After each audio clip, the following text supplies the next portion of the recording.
Bismillah, walhamdulillah, assalamualaikum warahmatullahi wabarakatuh.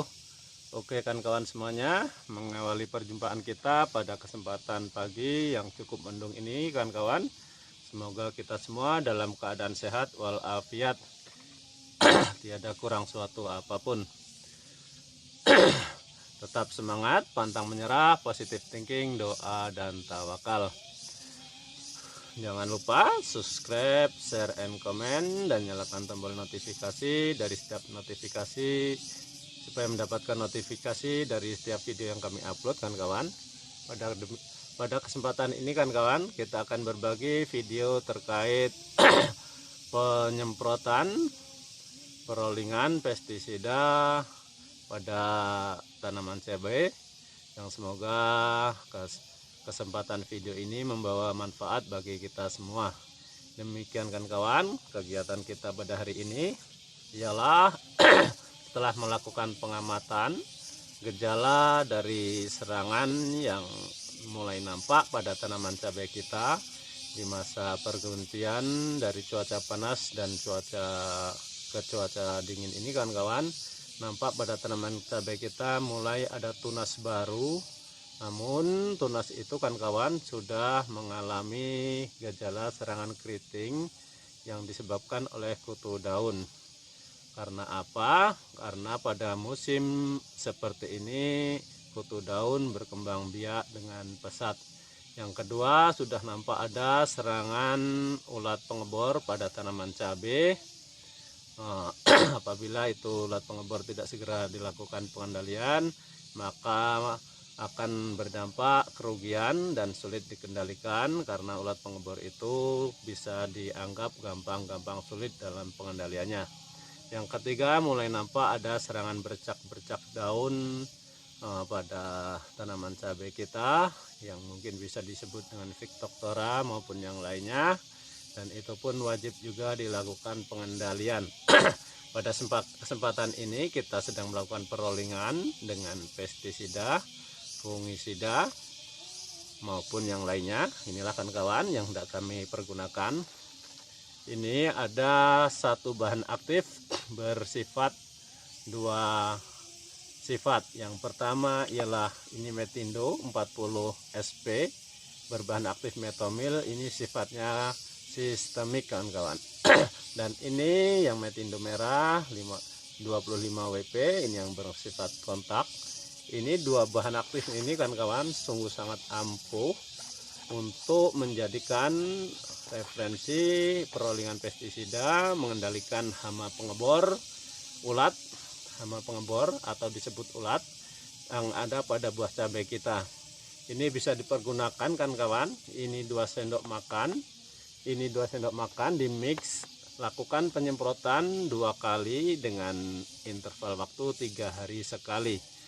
Dan yang ketiga kan kawan, di sini karena ada serangan kutu daun yang lebih berbahaya lagi ialah kutu kebul, maka kami pergunakan ini mereknya Pegasus.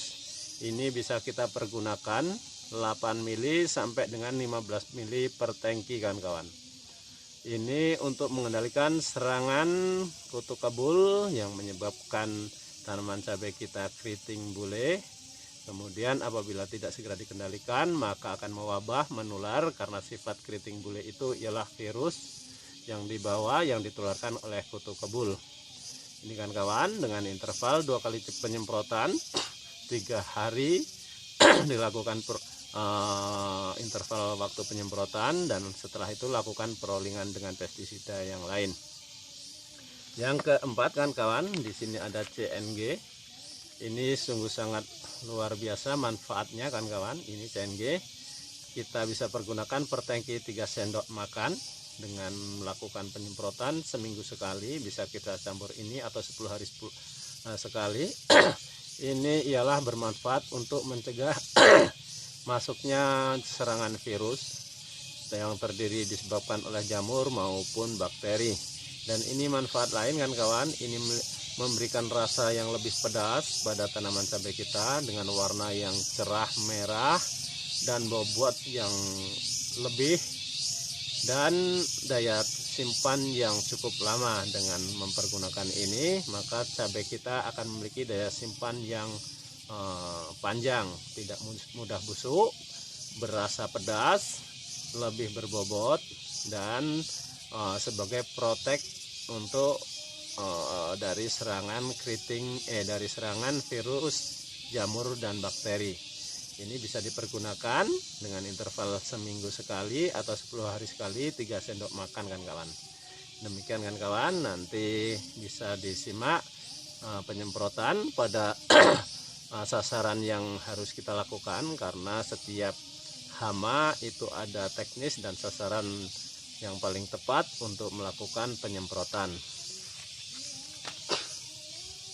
Inilah kan kawan, kita akan melakukan pengendalian penyemprotan dari paparan yang sudah kita paparkan di awal tadi. Karena di sini kawan-kawan bisa dilihat, di sini banyak berterbangan ini ada gejala yang kita maksud yang disebabkan oleh kutu kebul. Nah, ini kan kawan, lakukan penyemprotan yang semacam ini karena ini melengkung ke bawah kan kawan. Di sini ada hama yang selain dari kutu kebul, ada trip dan ada tunga juga yang melengkung ke atas ini. Kalau yang semacam ini, lakukan penyemprotan dari arah bawah kan kawan, seperti ini. Ini harus dilakukan dengan penyemprotan dengan cara dari arah bawah, dengan semprot yang embun, yang tidak menetes. Karena apabila menetes kan kawan, itu pestisida maupun bahan aktif itu akan terlebih banyak yang jatuh ketimbang yang tertinggal. Yang tersisa tinggal air. Dan yang untuk yang ke atas ini kan kawan, ini lakukanlah penyemprotan yang dari atas. Nah, untuk hama ulat kan kawan, apabila ada gejala-gejala ulat, bisa dipastikan di situ berarti ada kupu-kupu yang mulai meninggalkan telur. Kemudian telur kupu-kupu itu larvanya akan menetas, kemudian akan menjadi ulat yang menjadi tanaman cabai kita bolong-bolong karena dibor atau dimakan oleh hama telur kupu-kupu tadi yang sudah menetas, yang sudah menjadi ulat. Seperti ini kan kawan. Disinilah tempat kita mengendalikan penyemprotan, mengendalikan hama yang terdiri dari ulat, kutu kebul, bahkan di sini juga sudah terlihat jelas ini. Di sini kan kawan. Di sini ini ada trip, ada tungau, ada kutu kebul, dan ada Phytophthora di sini kan kawan. Jadi itulah kawan-kawan semuanya yang dapat kami bagikan. Tetap semangat, tetap fokus, pantang menyerah, positive thinking, doa dan tawakal. Jangan lupa kan kawan, aku mohon bantuan channelnya untuk di subscribe supaya tetap bisa berbagi di video-video yang hendak kami bagikan yang mendatang di tempat yang sama. Seperti ini kan kawan. Ini cabai kan kawan. Sudah umur 4,5 bulan, pemetikan 26 kali. Sekarang ini buahnya sudah mulai berkurang. Karena memang keadaan waktu yang tidak memungkinkan kan kawan, yang kami memiliki. Karena harus berbagi dengan pekerjaan yang lain, baik pemetikan kopi, pemetikan coklat, penebangan pisang.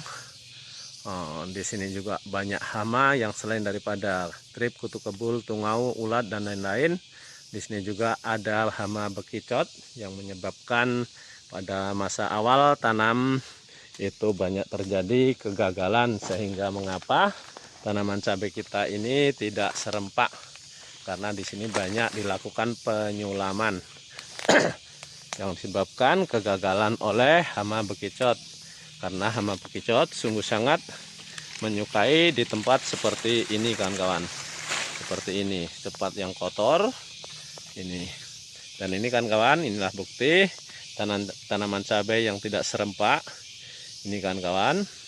Ini jambangan kita tanam kawan-kawan pada awal tanamnya. Sudah berumur 4 bulan bahkan sampai 5 bulan, sehingga sudah membawa buah yang matang. Jadi seperti inilah keterlambatan penanaman. Yang pertama terjadi serangan bekicot, yang kedua terjadi keterlambatan pemupukan baik di interval pertama sampai ke interval ke-7, bahkan hingga detik ini penyemprotan pemupukan cabai yang harus kita lakukan seharusnya sudah selesai dari interval pertama ke interval ke-7. Ini masih dilakukan pemupukan yang ketiga kali, yang dimana di sini kawan-kawan semuanya bisa disaksikan tanaman cabai ini hidup tidak sendiri, dia hidup bersama tanaman yang lain. Yang di atas nampak jelas seperti itu, ada pisang, ada cengkeh, ada kopi, ada coklat seperti ini.